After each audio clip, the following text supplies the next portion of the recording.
Welcome everybody to another episode of Wrestling Therapy. The chair has been filled.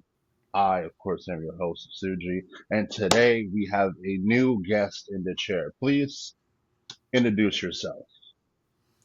Yeah, I'm Heathen Moose. You can find me on Instagram, TikTok, YouTube, and Twitch. I'm a little bit of a problem child when it comes to wrestling because I'm a way more analytical and I'm a bit of an asshole. Watch a little bit of everything. I've watched everything back through the 60s, TNA, New Japan, ECW, All Japan. I've watched a bit of NWA, WCW, everything. And I tend to be more of a heel fan than a face fan. What was your first memory growing up watching wrestling that made you like, I love this?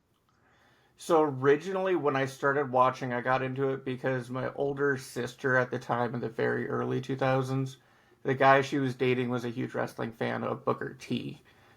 So he would take her to the shows, come back, we'd watch shows at the house when I was real little, and I was always more of a fan of the big beefy, monsters. And the main one I remember when I first started getting into it, like on my own, was actually twofold, which was Abyss in TNA and Kane on SmackDown. So I kind of got like a little bit of an initial, introduction with it. And then when I started watching, I saw TNA, saw Abyss, and went, "This motherfucker's crazy," and I want to watch more of this. Same thing with Kane, because when I first started watching, it was the build up between Kane and Rey Mysterio at the Great American Bash back in the day. Okay. Okay. So, okay, interesting. I don't hear a lot of people give Kane the credit that he deserves. Kane was a very athletic big man for, that time period. I've Oh, seen Kane absolutely. pull off a Harvard Karana. Like, For someone who started as a Christmas tree back in Smoky Mountain Wrestling, Kane is definitely like upgraded, and he doesn't get the credit he deserves. Even the other like wrestlers in the locker room talk about how crazy athletic and strong he was. And the fact that you could put him in there with anybody on any given night and he could pull out a decent show. I mean, he pulled out decent matches with Great Khali, Big Daddy V. I mean, Snitsky wasn't his fault. it You wasn't give him putting you the give him baby in the something to crowd. run with. Yeah. You give him something to run with and Kane is the most dependable big man and I would say top 3 big man of all time. Can't forget Dr. Isaac Yankum. Or Fake Diesel. Yeah, Ulrich Diesel. Who would be your top three big men since you brought that up? I would honestly go with Kane. Obviously, I would go with The Undertaker because you don't build WWE, let alone WrestleMania, the way they did without him and his streak. And then, as much as Andre gets put up there, I would put Big Show over Andre. Only because Big Show was able to work better on the mic, better in the ring, and build that character more, and me be more dependable no matter where he was put. Whereas Andre was good back in the 70s, but by the time he was main mainstream, he didn't have the athletic ability anymore, and he was hard for most audiences to understand.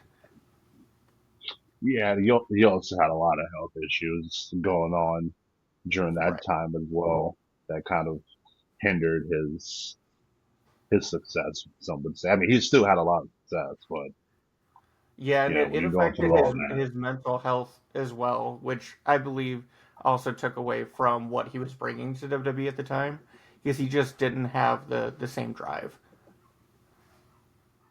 so what current shows are you watching right now that has your interest?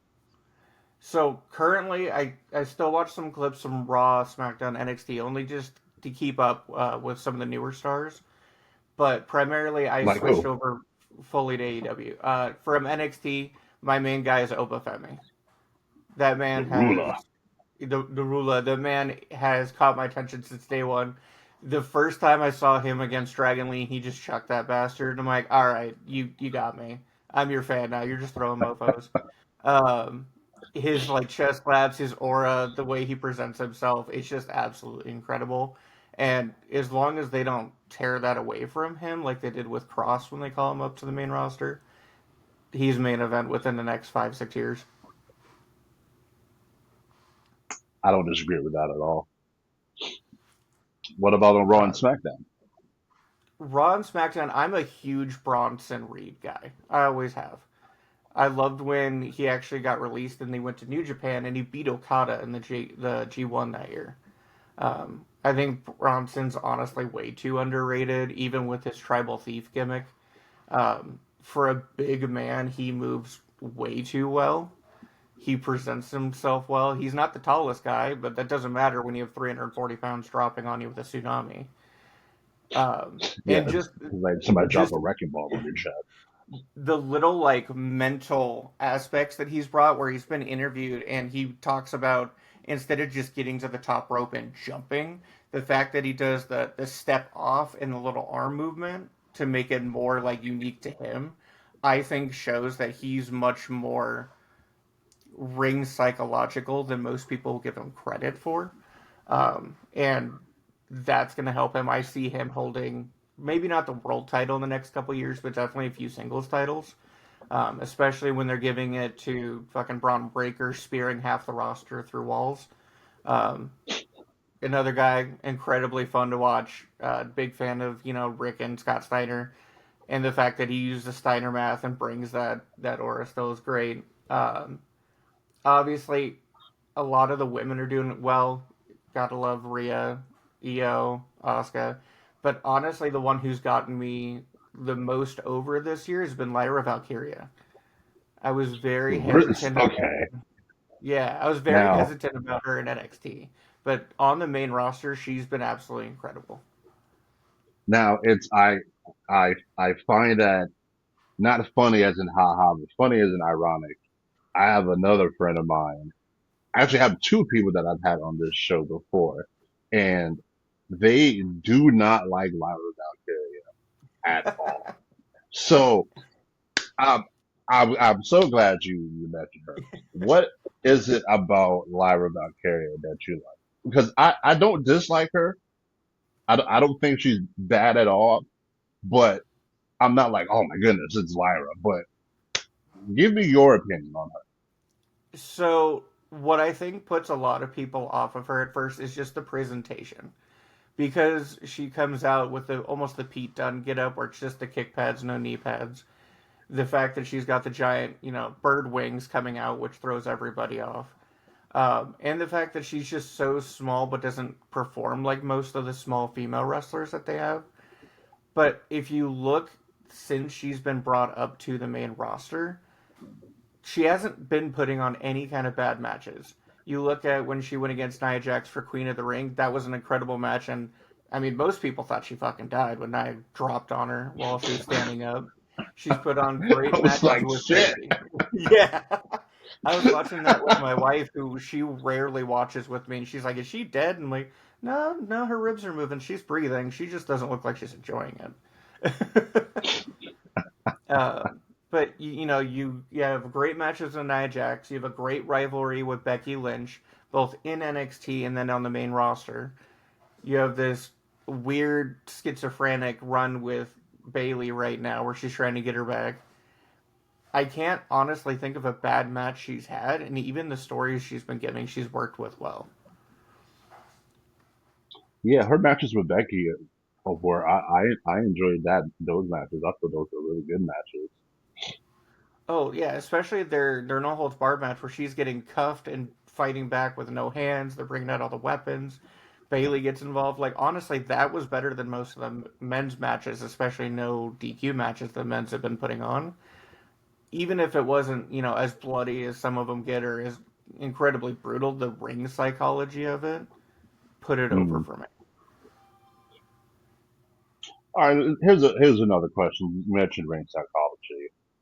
When you when you're watching wrestling, what is it are you looking for out of a wrestling show? Are you looking for match quality? Are you looking for promos that get you excited for the match? Is it presentation? Is it atmosphere? Or what is it out of a wrestling show, whatever show it is you watch? So it can't ever really be only one of those. For any given wrestling show, you're going to need different aspects of each of those performing well. So one of the things that I like about AEW that I liked about early 2000s WWE is every time they go to a new arena, they do a pay-per-view. They make sure to give it some kind of unique stage design. With the smaller ones up on the East Coast, they give it the old ECW feel, like in the Hammerstein Ballroom. You go to All Out, it's got the big grand entrances out to the ring. You go to Jacksonville, Florida, they have their own setup there. It's different on each show. Versus WWE, it's a giant LED board every day of the week, including WrestleMania most times. Versus WrestleMania 26. That was the first show I went to, and I will never forget the giant splattering of screens going all the way up as people came out like Edge and Jericho and Michaels, and now it's just here's a screen. Like WrestleMania 40 was a screen with an XL in front of it. You got to give it that unique personality for it. When it comes to promos, it's honestly, and you could see with WWE that they've given them more just bullet points instead of just straight up scripts. But when it comes to the promos, I like when they interact with other wrestlers, even when they're not necessarily in the story. That's one of the things I loved about the Attitude Era, the Ruthless Aggression Era, is you could have someone like Funaki, who's clearly not in any main stories, but he'll run around and interact with the APA or with Cena or with Edge or whoever, just get a little bit of screen time and build their character up more. Versus now you have on Raw and SmackDown the same promos every week, the same characters, the same recycling. I love LA Knight. You can't tell me he's not just a Rock Austin in the modern era. We've heard it all before, and he can't say the same things they were able to say, as good as he is. Versus you have Yeah. AEW, you have Kyle Fletcher, who is absolutely blowing me away this year. Who from his turn on Osprey to now, you can see how well his promos have gone and how well he's able to present himself as the protostar, the megastar coming on up, where it's not, hey, we're just fighting because I'm told, we're doing a story. It's, I'm here to prove why I'm here, and you get that feeling out of him. It's not just, hey, we're pushing this to the next PLE in 2 weeks. It's, this is important to me because I need to build myself as the protostar. You get that passion. And then Go ahead. I'm sorry. let's say in even as far as like the quality of the matches in the ring, WWE versus AEW, you have NXT putting on better matches 9 times out of 10 than Raw or SmackDown. You have Jey Uso, not a fan of Jey Uso. I liked him as a tag team. I do not like the singles run. But you have the same matches and the same points every week in between all the ads versus AEW, where you may have the same matchup, Kyle versus Kyle Fletcher and Kyle O'Reilly. Their matches are not the same. You have different build-up points. You have limb targeting. You have different interference with Don Callis having half a roster by himself. You have different target points that keeps it more refreshing. And I think that's what it is. Is wrestling is a buffet where if you're just recycling the same things every week like TKO and WWE are doing, you're going to make it stale. AEW is giving them freedom. They change it up week to week to week. You had mentioned earlier when I asked you about the shows, you watched only the clips of WWE essentially, and I'm assuming you watched AEW fully. What was the breaking point for you to transition over to like, yeah, I'm just gonna stick with AEW and catch WWE whenever? So for me, it honestly has been how TKO has presented WWE this past year. So the fact that they cut WrestleMania and took it from New Orleans and went, no, we're going to go back to Vegas because we need to make this money. Hey, we don't care if you're going to pay for ad-free television on, Netflix. We're still going to cram half to 70% of the show is just going to be ads. Hey, we're going to have a billion different sponsors on the ring. You have, you know, them going to Saudi Arabia, which say what you will about, the people aren't the government, but the contracts with the government, they know what they're doing. And you've already had them being held hostage over there one of the first couple of years. How they deal with the women. The fact that the last time they were over there, how bad the crowd was for Bianca really was off putting to me because you're taking one of your top females and putting her in the position where she's just getting shit on in a whole other country because you just want that money. You don't care about your roster. And the fact that they're just so focused on every 2 to 3 weeks we need a PLE and we need to push as much sponsorship and money as we can versus AEW is all about their fans. Say what you will about the death matches and some of the silly shit like Orange Cassidy. At the end of the day, they care about their fans. They're there to serve the fans. And that's why I'm like, I will always put that over, especially even you take someone like Brody King. So I watched a lot of indies. I didn't really hear about him before AEW. And you have him making moves where he's, putting up the abolish ice, the fuck ice shirts, and then taking the money and giving it to the people affected by it. You're not going to see people doing that in WWE. The closest you get is Sami Zayn or CM Punk wearing the colors of Palestine. But they're not able to say what they want. AEW, you can. And I think that's one of the things that really drove me away from WWE over is you need to be able to have the people express themselves. Because if they're not passionate about what they're saying, they're not going to be passionate in the ring. And you already see that from some of the people in WWE. Like it's incredible how much you can tell the difference when someone cares about their work when they have the freedom to say what they want.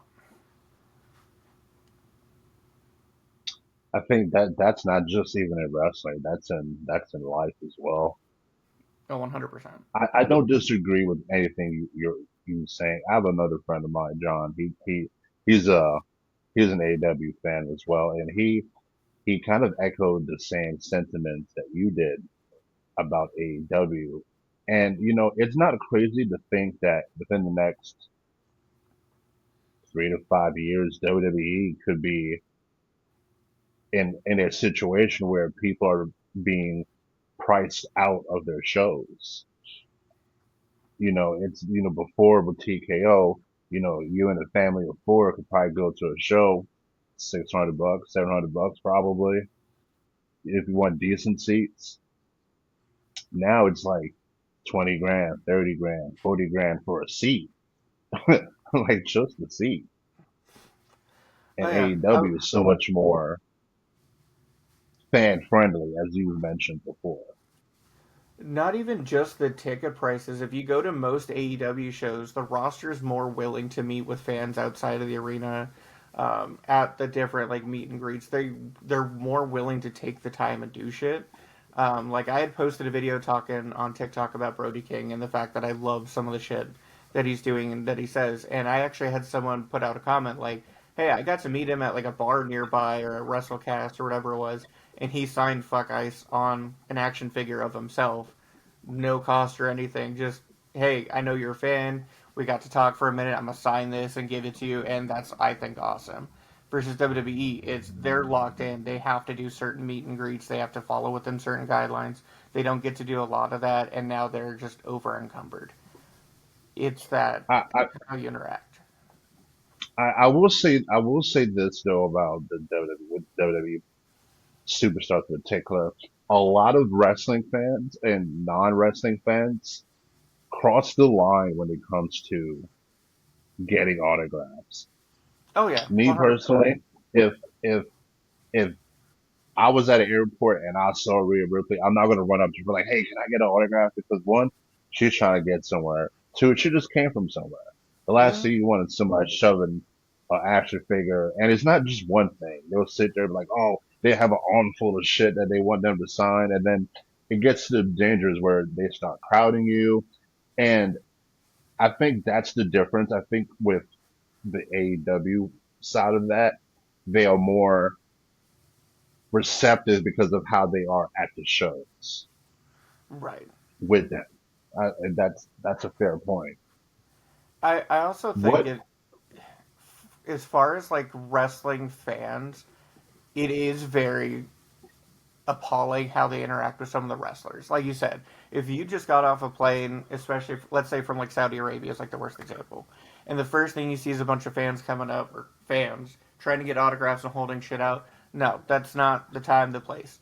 And I know Kevin Owens has talked about it. If I see a wrestler out in public, just out on the bout, I might come up and say hi, like I'm a fan. I just want to, thank you for, the experiences you've given me. I'm not asking him to sign shit. You shouldn't.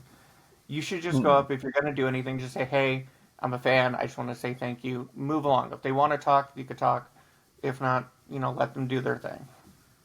when I worked at a steakhouse down while I was living in West Virginia at one time, and Chris Jericho and Heath Slater came in to eat. So I went up, at that point I was wrestling in West Virginia, whatever. But I went up, I was like, try to say hey to Jericho. Jericho didn't seem like he was too interested. I was like, cool, no problem. Went over to talk to Heath Slater. We had a 5 minute conversation, and that was it. I left him alone. That. I feel like that's how it should be. But some of these fans will sit there and feel like, oh, you owe me, you got to sign this, and they're not fans, but they'll just turn around and sell it. Yeah. I think the weirdest ones are the ones that do that at the gym because at the gym you're going to have your own mental space anyway. So coming up to talk to someone at the gym can be off-putting to begin with, let alone trying to be like, "Hey, I'm a fan. I need autographs." Like, no, they need to just work out and need to leave the fuck alone. I, I halfway agree with that because I feel like the gym is a public enough space where a conversation about lifting or whatever you're doing seems more natural.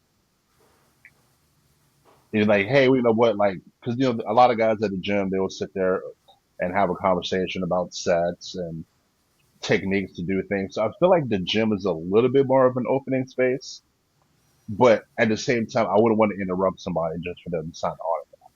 Yeah, I think because so like I do strongman, I do powerlifting, and I come from that versus like the typical just going every day to the gym. So for me, when you go to the gym, yeah, you can talk and stop and say, hey, what you have advice, sets, things like that. But especially for those top level athletes, you need to give them more of their space. Maybe say hi, real quick thing, but give them their space because that's one of their only spots where they can just focus on themselves and kind of get out of their own head before they go back to meet and greets and media tours and getting back in the ring. That's their kind of like personal time. So for me, I'm always more hesitant, especially with those top level athletes. That's absolutely a fair statement. You mentioned earlier that you had a hot take that you would like to share. Would you like to go ahead and talk about that? Yeah, so I actually wrote down a few of them just so I didn't forget. So I can run through a few of them, and we can go Hey, you with don't got to run. whichever We can one we talk. talk about. So the first one I want to talk about is Jade Cargill is not a main eventer, and she is suffering from the same thing that Killer Cross did in NXT after Adam Cole ripped him apart. She's got really good presentation. She's really media friendly. She's got a really good look. She has not improved in the ring, and she is not real good on the mic. She should have spent more time in NXT. She should have developed more.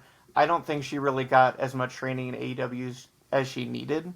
They just were good on presenting her, especially with that undefeated streak. And WWE has no idea what to do with her because at this point they're pushing her too far without having those foundational skills. You look at her and Tiffany; they could put on a mostly decent match, and Tiffany's still green. She's still new. She's the champ, but she's still green and you're getting botches and injuries. And again, she's not good on the mic. That might just be me. I don't think she's good. I think she's boring as shit. She says the same shit every time. I think she's incredibly boring, and they're going to burn her out, and it's going to be another Cross situation, except Cross can work. She can't. Okay. Okay. Interesting. That's the only thing I would say, and I would push back slightly on Jade. is that she hasn't improved because me personally, I have seen incremental improvements in how her matches have gone. Now, is she out there having the 5-star matches? No. But for me, watching her work, what like her match against Tiffany, the second one, was far better than the SummerSlam one. Oh yeah, they had more time to Now, work with. I'm now I can't really disagree about the mic skills because she hasn't wowed, but she hasn't really been on the mic a lot either. It's just been kind of backstage stuff or No, whatever, which protect people from their weaknesses. right. What I think is instead of bringing her over and immediately pushing her through SmackDown and putting her with the trio with Naomi and with Bianca, because they helped carry her on initially. They Hmm. should have pushed her to NXT and had her be, a forever NXT champion for a couple of years. That way she gets the more one-on-one time, she gets more house shows, she gets better presentation and better, coverage for those weak spots while she's learning, especially with someone like Shawn Michaels, because the biggest thing I think Jade needs is the timing. Because that's what's holding her back in my eyes on a lot of her matches is you'll see her stutter going into the next sequence because she's panicking to get to it, or I don't know if she's forgetting a step in between or what it is, but the timing is off there, and that's messing up a lot of her matches. So more time in NXT, especially with Shawn Michaels, I think would have been night and day when she came up to the main roster. That I could agree with that. I could definitely agree with that. Any time with Shawn Michaels is going to be a plus. So Right. that's okay. What's the next one you got on your list? Roman Reigns' most recent world title, the 4 years of, the bloodline, only had three good moments, three good stories in that entire thing. And that was Sammy. no, I wouldn't even say Sammy because that wasn't a Roman Okay. title story. That was a bloodline story. Roman and Okay. his title specifically only had three things that stood out. That was Royal Rumble 2022 with Seth. That was the Forever feud with Kevin Owens. And that was finishing the story with Cody. Because if you look back at any of those matches and any of those stories, they all end the same way once he got past Jey Uso initially. Every match is, hey, we're going to spam three finishers. Roman's going to kick out. Roman's going to hit his spears. We're going to have the babyface come back. One of the Samoans is going to come out and interfere, and it's either going to be DQ or sheet finish every single time. At least with the storyline build up with Seth, it was more one on one psychological. You had the callbacks to the Shield, and obviously that played into the Cody story. The fact that he didn't actually really beat Seth in 2022 at the Royal Rumble, I think built up a lot of that. Kevin constantly fighting all the Samoans is going to be a thing forever unless he retires. I think between him, Jimmy, Jay, Roman, hell, he's going to come back and go after Solo and the MFTs at this point, just because I don't think he likes the Samoans anymore. I think that really helped build Roman and how tough he was. Because when Roman initially came back, he destroyed Braun, he destroyed, Bray RIP. But I think what started really building him as like the dominant champion were those crazy wild matches with Kevin Owens and showing how dominant he can be in those things. But overall, the stories were never good. Even when you had Edge and Daniel Bryan, two of the greatest workers ever, it still wasn't that great of a build up for Roman, I think, because it was more focused on the dynamic of, hey, Edge won the Rumble, but Daniel Bryan's inserting himself, and now we have to carry this. Roman's also there, and he's going to get the win. And while it's cool he pinned both of them, Vince, it didn't really build him up as much as they wanted. It's Yeah, especially since very, both of them are gone. yeah, it's very much Vince started the championship trying to make him cool and forcing it down like he always had. But they never had really the stories for the 4 years to justify it or the matches for it. Even if you look at Brock. Now, I used to be a huge Brock guy. Obviously, the shit he's done in the background has been horrific, allegedly. But you look at those matches. Were they cool because it was Roman and Brock, or was it cool because they did stupid shit with lots of interference, like Brock F5ing Paul, the tractor with the ring, the fucking flipping the mic and Roman catching it. It wasn't the matches itself. It was, hey, we just need to get more belts on him. Brock will work with anybody and sell for anybody when we need him to. But again, it's Brock fucking killed him, and then the other Samoans jumped him and caused the finish. It wasn't Roman being a dominant badass like they presented it. He was a chicken shit heel for 4 years. Okay, I like. All right, that's an interesting one. Okay, Roman's what else good. you got? They write him bad. Yeah. Um, I would also put out there, and we talked about this a little bit. As much as it is hated, we needed Triple H's Reign of Terror on Monday Night Raw back in the early 2000s because no one else could hold that main event spot believably, especially when you had crazy shit going on SmackDown and how hot SmackDown was at the time. You can't drop the ball on Raw, your flagship show. So you had Triple H and Shawn Michaels. They passed it a little bit back and forth with the title, but overall you have Kane, who can't talk in character well enough to be the world champion, and Katie Vick. You have RVD, who couldn't pass enough tests and talk on the mic well enough to be world champion at the time. Randy Orton and Batista were going to be being built up. You had Cena on SmackDown. And the biggest one that I have an issue with is Goldberg, because as soon as he came over, they pushed him to the moon. And the Elimination Chamber of 2003 is the biggest, like, FU I think Goldberg could have done outside of beating Bray for the title. Is they wanted Goldberg to win the Chamber. All the reports, all the interviews, they wanted him to win the Chamber. But Goldberg did not want to go to Australia. He did not want to do the tours. That's why you had Triple H and then little bike shorts come out and win, keep the belt long enough to do the tour and come back and then drop it to Goldberg. Because, and I will say this till my dying day, as cool as the spear is, Goldberg is selfish and terrible for wrestling. You would get zero pushback from me on Goldberg. Was was Goldberg cool back in the day? Sure, yeah. It was a different time. But if it kind of goes back, if you break down his matches, what was his best matches during the streak? I honestly wouldn't be able to The tell you. I didn't Nash, like most of the matches, yeah. the Kevin Nash match where he got tased, maybe. I mean, I mean, his biggest op in WCW was breaking a window with his hand and cutting his arm and getting injured.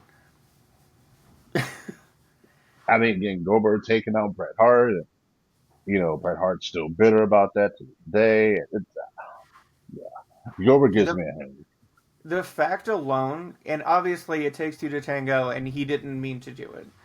You Of had course, Goldberg end Bret Hart's career. Now, I've never been the biggest Bret Hart guy, but you cannot deny that Bret Hart is one of the greatest of all time. And his jump to WCW is incredibly horrific to look back on in hindsight, not even just from the Goldberg ending his career, giving him all the medical issues he has, and Bret Hart being a generational hater. I aspire to be like you. Um, but they shafted him with the Starcade storyline. The only good thing that we got out of Bret Hart going to WCW was him putting the steel plate under his shirt and taking out Goldberg when he goes for a spear. That is the only good thing we got out of that. I remember that. I remember that. I also remember the famous finger poke of doom. That was good times. I mean, I will say WCW at that point did have some fun moments, like Kevin Nash getting out of the wheelchair with the fake leg. That will Oh always be a yeah. highlight for me. You remember when they used to have like the swimming pool around the Mhm. when they did Dash at the beach? Yeah, that was Oh yeah. cool. What what's Honestly, another hot take you got? oh, another hot take I got is as much as he is synonymous with TNA and that he was a world champion in TNA, WWE presented AJ Styles as more of a main event than TNA ever did. Now, That's a hot take for a lot of people because a lot of people are diehard TNA AJ over anything, especially with that Cena match that he had coming out in the old bicycle shorts and the old gear. I wish they would have done Get Ready to Fly. It's my own thing. But you look at most of the main storylines that AJ was put in TNA, and it was when he was world champion, he was surrounded by groups that were helping him, and it was other people getting involved with Fortune and Immortal and dealing with the main event mafia, and even when he came back as emo biker AJ, it was him versus Dixie, and then Magnus was also there. He comes to WWE, and although they fuck up the camera angle again because of Roman, he debuts immediately big pop, and not long after he's winning WWE titles, he's taking on Dean Ambrose, now Moxley, in main eventing SmackDown, and all those building it. You know, the house that AJ built. All of his matches with Cena. You had his Boneyard match against Taker. And I will say this, and this also might be a hot take, but I think Prime AJ is better than Prime Shawn Michaels, and I do think Shawn Michaels is the greatest of all time. Because I cannot name a single bad match or anything honestly less than 4 stars. And I think he's a safer worker than Prime HBK was, especially another example, James Ellsworth.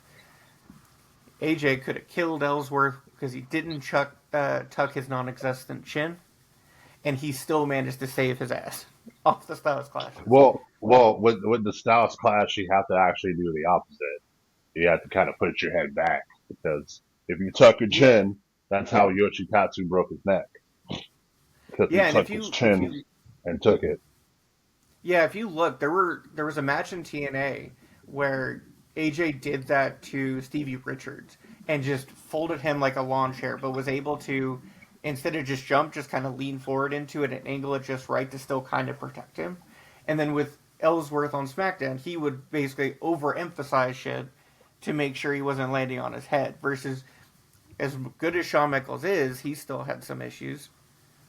He couldn't protect people well enough. He also, I think, one of the differences is Shawn was working with bigger guys than AJ was, so AJ has more variety in his tool set that puts him over Prime versus Prime for me. That's an interesting debate. One that really. As we go ahead and wrap up, I want to play a quick game with you. I will give you 5 people, and you are to give me an honest opinion of these 5 people. Gotcha. All right. Number one, let's go with Dominic Mysterio. He's going to be the better Mysterio at the end of the day. Let's see. I knew I liked it. Number two, Maxwell Jacob MJ. I think he is incredibly talented, but I think he's overrated. Okay. Naomi. Underappreciated. She's honestly one of the better performers, and congrats on her and Jimmy, Big Jim. But I think this world title reign would have cemented her. I think she's way underappreciated. Maxine Dupree. I think she's incredible. She's come a long way really fast, and her matches with Becky right now are proving that. And seeming to be the big hot topic of the wrestling world, main event, Jay Uso. Boring.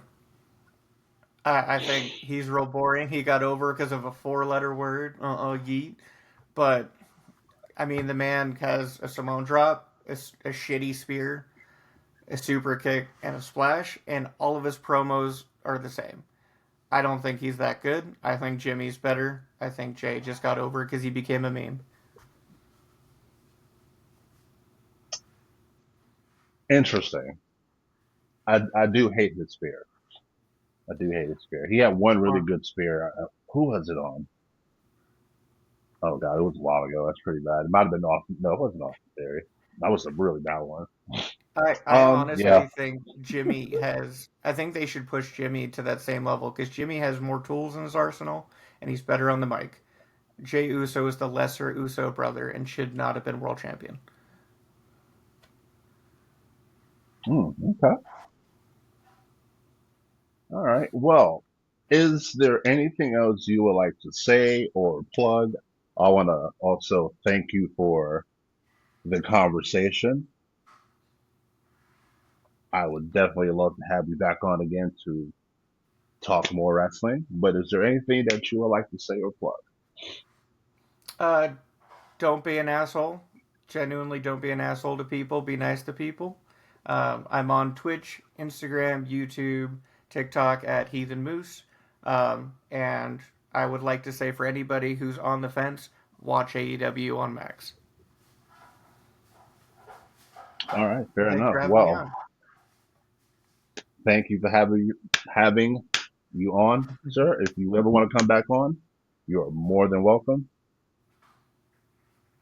The chair is now empty. I want to thank our guests. Thank you for watching. And if you want to be the guest, please just send me a message on the TikTok, the Book of Face, YouTube, whatever, all those fun little apps. I'm on all of those. Stay safe, stay blessed, and y'all have a good time.